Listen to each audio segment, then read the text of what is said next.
Pour mieux s'immerger dans la réalité politique, sécuritaire, économique et sociale d'Israël, connectez-vous chaque matin sur Studio Kalita. Daniel Haïk vous y attend pour sa revue de la presse. Et c'est la crise dans la coalition qui fait la une de la presse et des médias ce matin et de l'avis de tous les commentateurs politiques ce matin.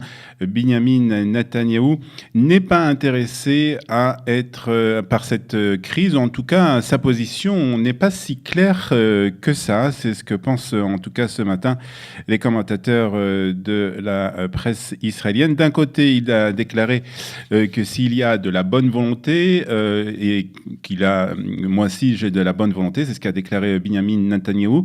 J'espère que les autres partenaires de sa coalition en ont aussi. Si c'est le cas, ce gouvernement pourra finir normalement ses jours à la date fixée l'an prochain. C'est ce qu'a déclaré le Premier ministre avant de s'envoler pour Washington. D'un autre côté, il semble que Binyamin Netanyahou, selon les commentateurs de ce matin, laisse faire les choses comme s'il voulait d'élections anticipées.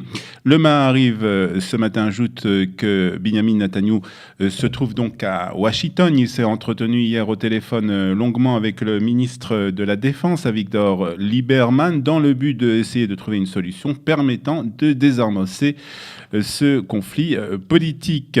Le Haaretz précise que les chefs des partis orthodoxes restent sur leur position. Nous leverons la main en faveur du budget une fois que la loi contre l'enrôlement des Bnei Yeshivot sera adoptée en troisième lecture par la Knesset.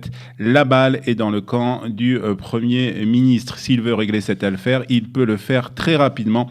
Écrit donc ce matin, citant les chefs des partis orthodoxes. Même son de cloche pour le ministre de l'Éducation, Naftali Bennett, qui était l'invité de Galei Tzahal hier soir. Si Binyamin Netanyahou le veut, il peut régler cette crise en 20 minutes, a déclaré le ministre de l'Éducation, qui se trouve lui aussi à Washington. La clé de cette crise est entre les mains de Netanyahou. C'est ce qu'écrit ce matin Moran Azoulay dans le Yediot Aharonot.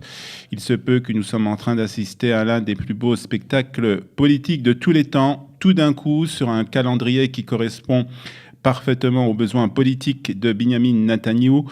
Une crise de coalition surgit, une crise qui se transforme en explosion de flammes énormes, et Netanyahou ne fait rien pour éteindre cet incendie. C'est ce que pense ce matin donc Moran Azoulay dans les colonnes du Yediot Aharonot.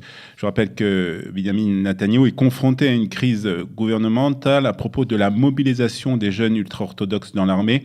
Les partis ultra-orthodoxes menacent de ne pas voter le projet de budget 2019 si le Parlement n'adopte pas une loi permettant aux jeunes ultra-orthodoxes d'être exemptés de service militaire. Et comme pour prouver que les élections anticipées ne font pas peur à Binyamin Netanyahou, le Israël Hayom de ce matin publie un sondage selon lequel, si les élections avaient lieu aujourd'hui, le Likoud obtiendrait 29 sièges à la Knesset. Ce sera donc le premier parti de la Knesset qui lui permettrait de former la prochaine coalition. 24 sièges pour Yair Lapid et son parti Yesh Atid, 12 pour le Machane Hatzioni et 11 sièges pour le Bayit Hayodi. C'est le sondage qui est publié ce matin dans le Israël Hayom. Et puis toute la presse aussi revient ce matin sur la visite de Binyamin Netanyahou à Washington.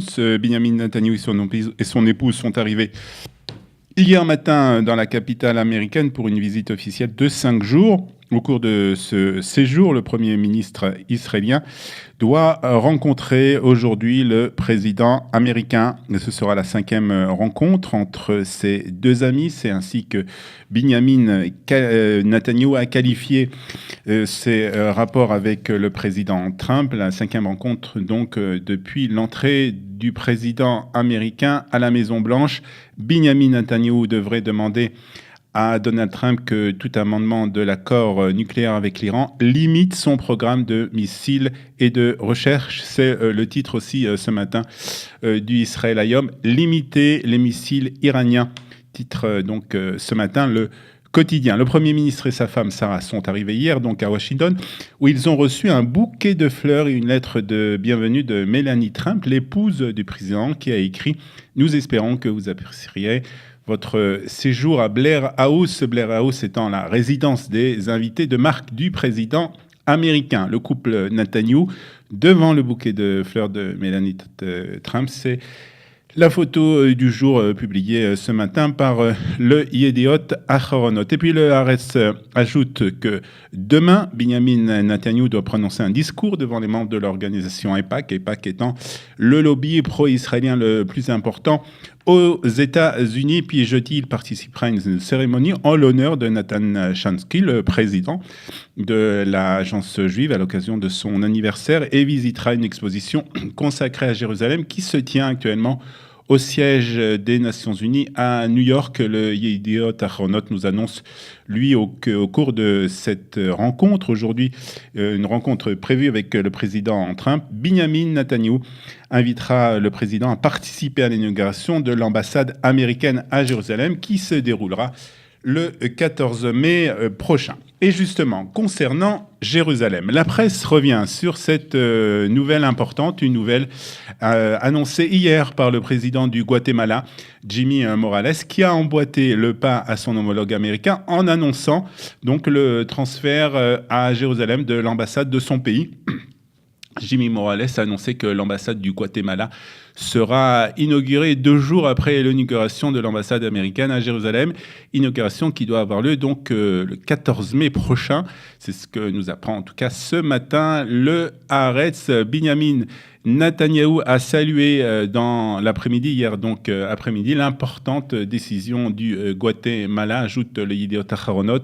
D'autres pays reconnaîtront Jérusalem et annonceront le transfert de leur ambassade, a promis le chef du gouvernement israélien dans un communiqué qui est cité par donc le Yediot Aharonot ce matin. Le Haaretz nous rappelle que le président Morales avait défendu le soutien de son pays à la décision des États-Unis de reconnaître Jérusalem comme capitale d'Israël. Le Guatemala avait voté contre la condamnation de l'ONU avec d'autres pays comme les États-Unis, le Honduras, le Togo et la Micronésie. Merci d'avoir reconnu Jérusalem comme capitale d'Israël. Titre aussi ce matin, le Maariv. Attentat terroriste ou vengeance à une bande reçue, c'est la question que pose ce matin le Maariv concernant l'attaque à la voiture bélier qui a été commise hier dans la ville d'Akko dans le nord d'Israël et qui a légèrement blessé 2 soldats, un garde-frontière et un civil. Pour la police, cela ne fait aucun doute. Il s'agit d'un attentat terroriste. En effet, la police a déclaré connaître l'identité du conducteur, qui serait un arabe israélien originaire de la ville de Shfaraham. Son identité n'a pas été communiquée. Le Maariv nous raconte aussi que cette déclaration des forces de l'ordre survient suite à des informations qui avaient été communiquées et qui avaient attribué l'incident à une exposition d'agressivité suite à une amende qui lui avait été donnée, qui avait été donnée donc au conducteur par un policier pour s'être garé sur une place réservée aux handicapés. La première victime a été touchée par la voiture à proximité du marché de la ville d'Akko, nous annonce donc le Maariv. Le conducteur a alors continué à rouler vers la gare et a fait 2 autres victimes. Le conducteur a été neutralisé par un officier de l'armée israélienne qui lui-même a été légèrement blessé. L'avocat du conducteur a déclaré qu'il s'agissait d'un accident de la route et que son client n'avait pas de rapport avec des activités terroristes. Trop, c'est ce qu'a déclaré hier soir le président de la communauté juive du Val d'Oise, René Tayeb, sur E24 News. Il réagissait bien entendu à l'agression mercredi d'un petit garçon juif âgé de 14 ans devant la synagogue de Montmagny. C'est un acte supplémentaire contre la communauté juive. Et trop, c'est trop, a-t-il dit sur donc E24 News. Il ne faut surtout pas que la communauté juive de France devienne le chiffon rouge de la République. Je vous rappelle que 4 adolescents avaient été arrêtés à la suite de cette agression, mais le parquet de l'Oise n'avait pas reconnu le caractère antisémite des violences. Et puis on termine cette revue de la presse et des médias israéliens par la radio israélienne, par Galei Tzahal, qui a annoncé donc il y a un peu plus d'1 heure que la forme de l'eau le film La forme de l'eau du Mexicain Guillermo del Toro a remporté donc l'Oscar du meilleur film lors de la 90e cérémonie des Oscars à Hollywood. Ce conte fantastique était l'un des grands favoris de la soirée. Il partait avec 13 nominations. Gary Oldman a été sacré meilleur acteur pour Les Heures sombres et Frances McDormand, meilleure actrice. C'est ce qu'annonce donc ce matin Galet Sahal. A noté qu'il n'y avait aucun film candidat à ces Oscars cette année. Voilà, il est 8h et presque 49 minutes. Dans un instant, notre invité de cette seconde partie, Myriam Lézer, qui nous parlera de la soirée EI qui a eu lieu samedi soir à Modine. Pour mieux s'immerger dans la réalité politique, sécuritaire, économique et sociale d'Israël, connectez-vous chaque matin sur Studio Kalita. Daniel Haïk vous y attend pour sa revue de la presse.